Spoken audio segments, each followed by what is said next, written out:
To prepare for a Windows NT installation, we need to determine if the hardware on the computer will support Windows NT. We have a couple of tools that we can use.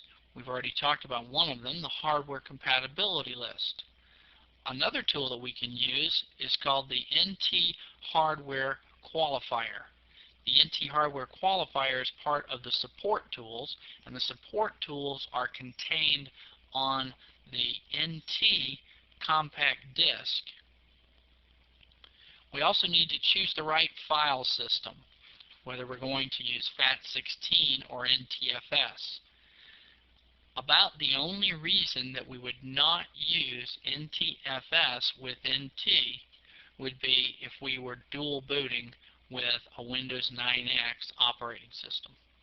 And if we are going to dual boot with a Windows 9X operating system, then any partitions that Windows 9X needs to be able to read, including the system partition, which contains the boot files, would need to be formatted with FAT16.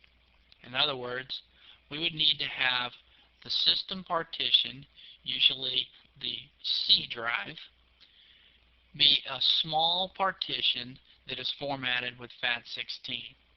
Then any partitions on that computer that we need to be able to read with the Windows 9X operating system would also need to be FAT16.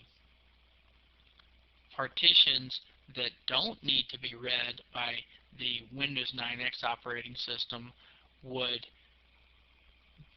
likely be NTFS, since it's a more secure file system and offers other advantages. Then to install Windows NT, we have a couple of options.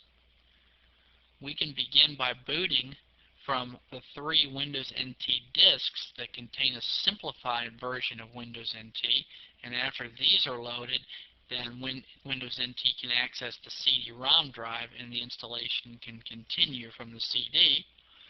Or we could boot with a Windows 98 startup disk and then use the Windows NT CD-ROM to do the full installation.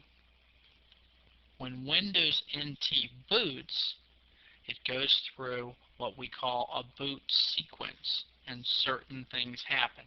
And we'll talk about what happens when Windows NT boots next.